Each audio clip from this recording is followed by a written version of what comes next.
Sasuke shouted as he tried to pin the enemy to a tree trunk with multiple shuriken. I'm sorry you missed. The ninja shouted. Are you certain? With kunai waiting, Naruto emerged in front of the ninja, stabbing Sasuke in the chest with dark blood that stained his bright orange clothes and neon hair. What? Sasuke asked. My teammates need to hear from me. With a sigh of relief, everyone sat down after Naruto had cleaned the blood off of them. The ninja said, backed off away from Naruto and the kunai embedded in his chest, and vanished into the forest. Alright, we need to do something, have some kind of code so that we know who we're talking to and that we aren't talking to an imposter. I agree. Me too. This is how it's going to work, Sasuke said. Okay, I think this is what we should do.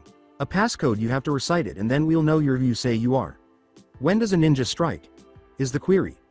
A ninja waits until the right time, when the enemy sleeps and drops his guard, and when his weapons lie forgotten in the Stone of Night, should be the response.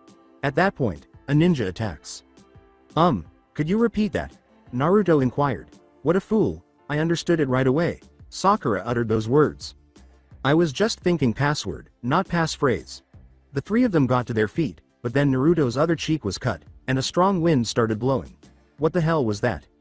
By the end, Sasuke was under a bush and Naruto was knocked unconscious in front of a tree. Where did Sakura end up? I don't know. When someone approached from behind, Sasuke emerged from the bush. Sasuke. Sakura said joyfully as she walked a short distance. He was reminded by Shino to passphrase. Avoid getting any closer. Sakura halted when Sasuke yelled, brandishing a kunai, when does a ninja strike? A ninja waits for the ideal moment, when the adversary is asleep and less vigilant, and when his weapons are forgotten in the darkness. At that point, a ninja attacks. Okay, you're Sakura. Where is Naruto now? Naruto emerged as there was a rustling behind them, saying, don't get any closer. When does a ninja strike? Screamed Sakura.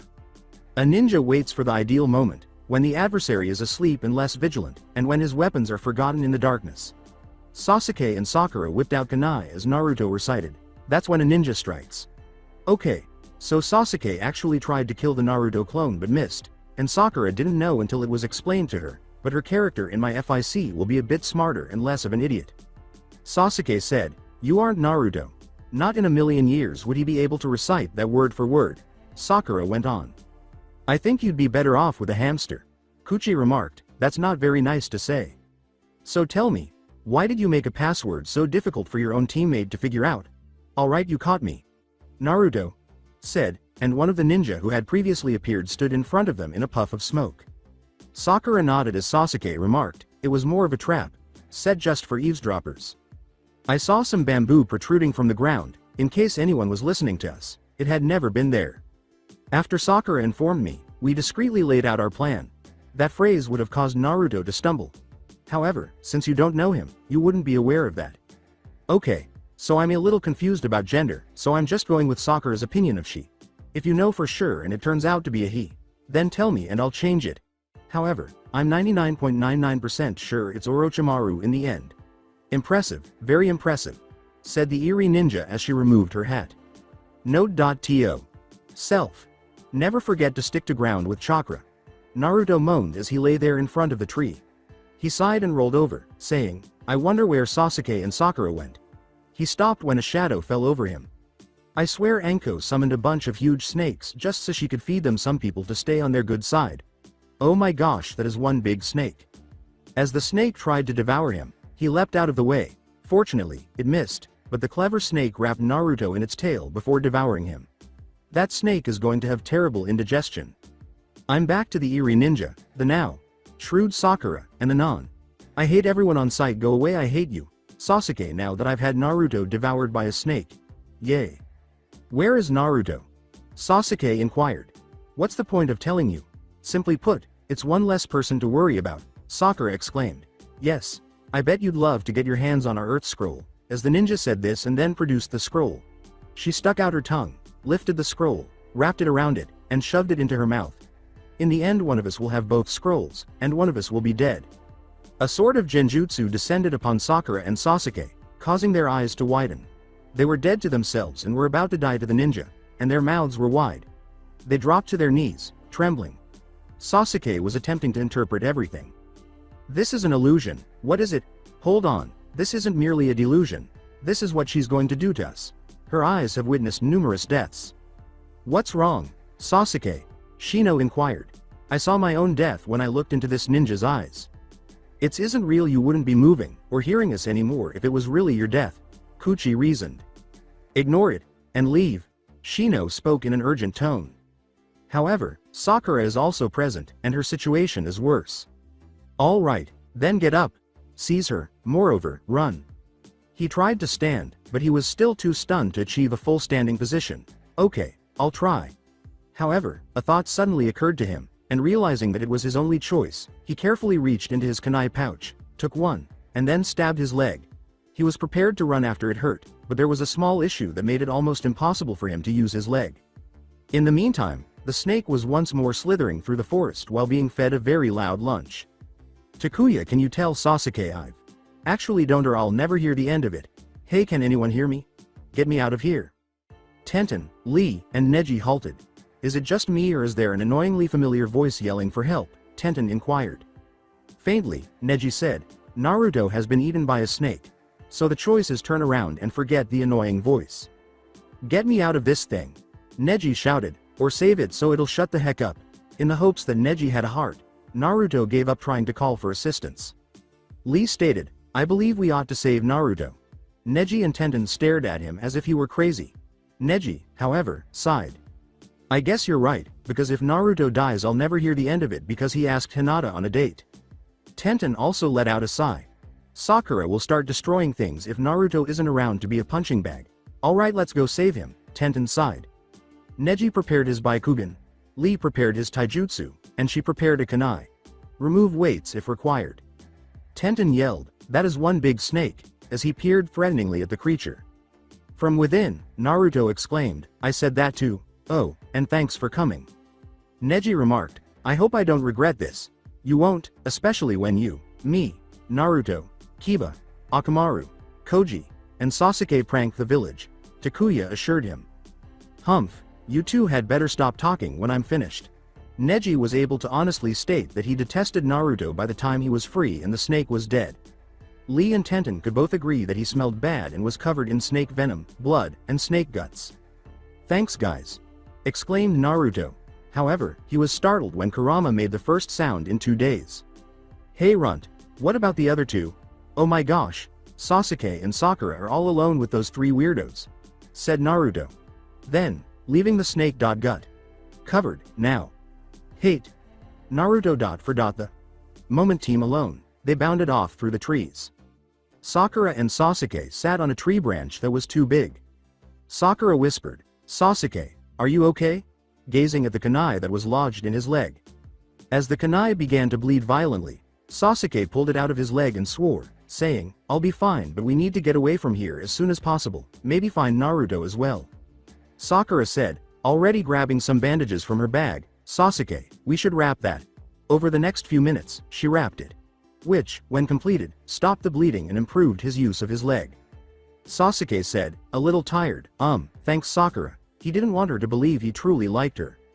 Sakura grinned and said, you're my teammate, and I would do anything to help you out, but when she noticed something on the other side of the tree, her expression changed to one of fear. She took a swallow. She yelled, Sasuke, get ready to jump to another branch. Now. And they both leapt in opposite directions just as their assailant snapped the massive branch off. Sasuke's eyes widened as he realized what had frightened her so much. Sasuke exclaimed, that is one freaking big snake. And Sakura said, I know. Okay, so Sakura is more than just not a fool. She watches everything constantly and isn't a huge fangirl because I messed with her past. She still has a crush on someone, but she doesn't really make a big deal out of it, especially in the forest where nobody can really hear her and know what's going on. By the time I'm done with her, she'll be in love with someone else. You'll find out in Shippuden. Sasuke killed the snake by throwing multiple shuriken at it as he ran up the tree he was in. However, when the ninja from earlier emerged from the snake, he and Sakura gasped. She remarked, I sense that you are afraid. She slithered around the trunk toward Sasuke, looking sly, but was stopped in her tracks by a few shuriken. Then Naruto shouted from another tree, I think I got here just in time. It looks like you escaped my little snake, she replied. Little? That thing was huge, exclaimed Naruto, while Takuya and Neji echoed him. Stupid, he is going to be murdered. In fact, We will all perish if he continues, Sasuke pondered. He placed his hand in one of his pouches and said, there's only one way to get us out of this safely. Sasuke commanded, take the scroll. What? The scroll caught her eye with joy. Take it and leave us alone, she said. When Sasuke threw it, a flash caught it in midair.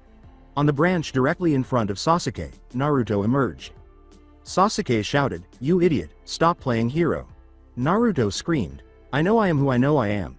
But you aren't? Sasuke was punched onto a different branch. Sakura exclaimed, stop Naruto, he isn't an imposter. Are you sure? Exclaimed Naruto. Because he is to me. The Sasuke I know would never give up like that. This isn't the Sasuke I know. Aye, said Sakura. Her blood was applied to a mark on her sleeve by the enemy ninja, calling forth a giant snake. 3 dead genin were being examined by Katetsu, Azumo, and an unidentified ninja while they stood somewhere. Katetsu stated that, we need to report this to Anko immediately. The haphazard ninja vanished. Azumo sighed and remarked, and just as things were running so smoothly. Anko ate red bean soup and dumplings while perched atop the pavilion. She threw the stick they had been on into the tree next to her after finishing her last 2 dumplings, saying, With a smile, she remarked, a perfect leaf symbol. Maybe in a few minutes I should go and check on the students. Ma'am, we have a situation, she sighed and said, huh? What is it? I was just going to go have a bit of fun, what is it? Corpses, 3 of them, but there's something not right. Anko said, leaping down from the pavilion, okay, I'm coming. When Anko arrived, she screamed, what? Their faces, they're gone. Unconsciously, her hand slithered up to her neck's left side. I know that this is what he is doing. I need pictures of what these guys used to look like. The random ninja said, right here. Yes, I continue to refer to him as the random ninja. It couldn't be that this happened before that. Inform the Hokage about what has happened here, and tell him to get at least 2 Anbu into the forest of death. Go. Yes ma'am. They exclaimed before poofing off. He's in the village here. I don't believe he's returning to greet old acquaintances. Naruto knelt down and panted on one of the tallest branches he could find. However, Naruto's brief respite came to an end when the snake's tail struck the branch he was standing on, propelling him upward.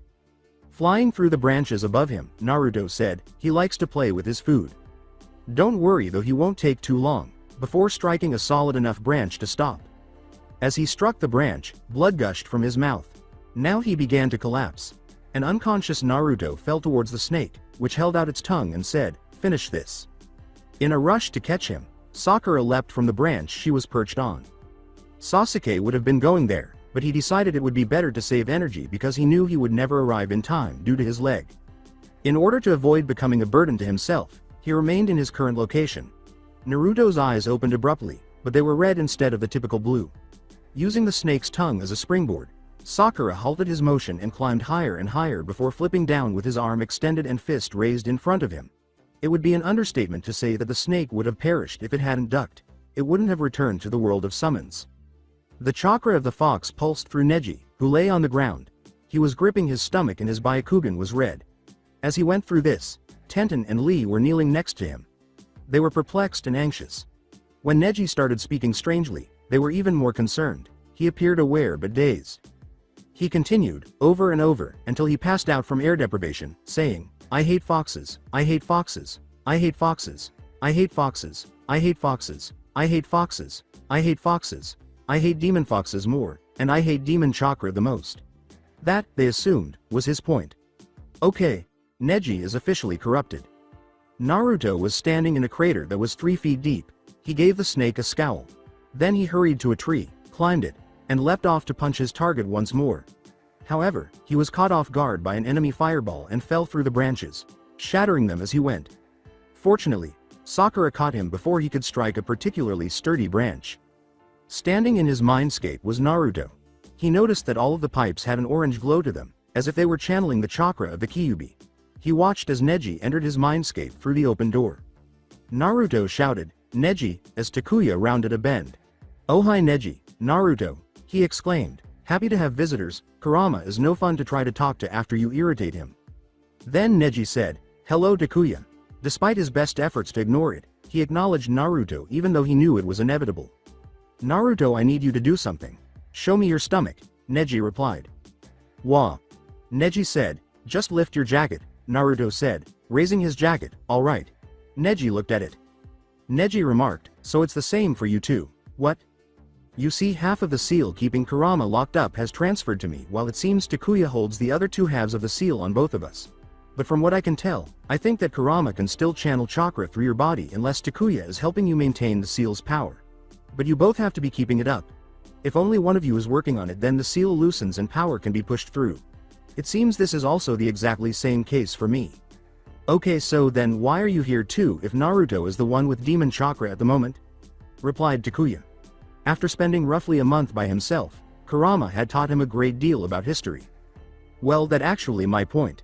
Naruto has Kurama's chakra running its course through him, but the excess now drains into my chakra network.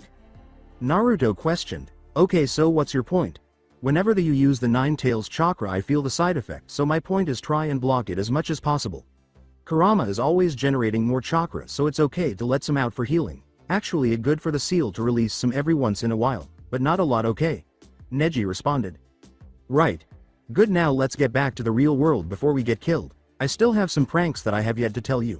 Neji grinned. Naruto was screaming something in his head when Neji woke up. Even though the Kyuubi's chakra was still coursing through him, the yelling ceased, and he at last calmed down until Tenten said, Neji, what's that thing on your stomach? When Naruto awoke, he saw Sasuke frozen in place as the snake tried to devour him. Those eyes had frozen him. Those eyes are dark red. Immediately, Naruto moved to stand in front of Sasuke and allowed the big snake to stab the two kunai into itself. He didn't even stop the Kyuubi's chakra from flowing as he stood there panting. He stood there panting, his head raised, and Sasuke's red cat like eyes met his. Kid, you aren't hurt or ya? Scaredy cat. As he saw his eyes up close, Sasuke was even more shocked and said, Naru.to. Those eyes, I saw them when he was up there, those red eyes, they're just like his blood red eyes. But then the enemy ninja's tongue wrapped around Naruto. Hey, let me go. Naruto cried out in distress. Takuya questioned, can't you do anything, Neji? No, I am unable to affect Naruto in any way. Both Takuya and Neji swore. As one hand's fingers started to glow purple, she remarked, I see, so the Nine Tails brat lives on. So when your anger reaches a certain level, then the Nine Tails chakra is released. You must have had a very interesting childhood. She lifted his jacket with her tongue, exposing the original seal and its flaming half. She pushed her hand into his stomach and yelled, so the seal appears on your skin when the chakra is pouring through your network. Five-pronged seal. After his eyes widened and changed from red to blue, he went limp and closed them. Although the seal hasn't been altered in 12 years, both chakras will soon combine to form one. But he's just in the way for the time being. She threw him into a tree and let him fall. He's not going to make it through that fall, Sakura thought, and pulled out a kunai, which she threw to catch his jacket and prevent him from falling to his death. Sakura felt something break inside of her. Sasuke, snap out of it. I don't care what you might call Naruto. But at least he wasn't a coward, at least he did something. All you've been doing is standing there shaking, forgetting the battle, wake up. After some effort to stay awake, Neji's eyes slid shut once more. He had been sitting there, staring at his teammates critically, when he felt something burn on his stomach. His eyes had returned to their typical gray color. Back in the mindscape of Naruto. Once more, Naruto watched as Neji entered the room and connected their mindscapes. This time, however, Neji took hold of his arm and pulled him toward Kurama's cage. He then snatched Takuya and walked away grinning after hearing the words runt and fuzzball. Fortunately, Neji and Takuya were able to unwind for a while, but after Kurama and Naruto took their verbal sparring to Neji's mindscape, nobody was pleased. Sasuke watched the hole in the tree smolder while he stood there looking satisfied. Sasuke remarked, she couldn't have survived that. He was mistaken, though, because the ninja broke free from the ninja wire that Sasuke had used to hold her. With half of its mask off, she said, spoke too soon. Sasuke shouted, "Who are you, and what do you want?" Orochimaru declared, "I am Orochimaru." Orochimaru said with a spooky smile, "And what I want will be revealed later." However, when Sakura and Sasuke heard Naruto's jacket ripping, they failed to notice. Naruto! Sakura exclaimed, running to the tree trunk and barely making it in time to see Naruto fall. Before Sasuke screamed, she was briefly happy. She was horrified to see Orochimaru's head retract to its proper position. She jumped up to where he was on the branch. Orochimaru said, "I have some business to attend to. I hope you enjoy your gift." Then he vanished. When Sakura landed on the branch holding Naruto, she discovered Sasuke unconscious. Setting Naruto aside, she went to see how Sasuke was doing. Sitting there, Anko gasped. Orochimaru sure hasn't gotten any weaker with age, if anything he's gotten stronger. Sakura sat there unconscious with her two teammates. She was by herself, so she would be in danger if someone attacked. However, rather than sitting there like a fool, she got up and prepared to apply the guidance that Hinata had given her. That's it for today. I hope you guys enjoyed this great story. See you in the next one.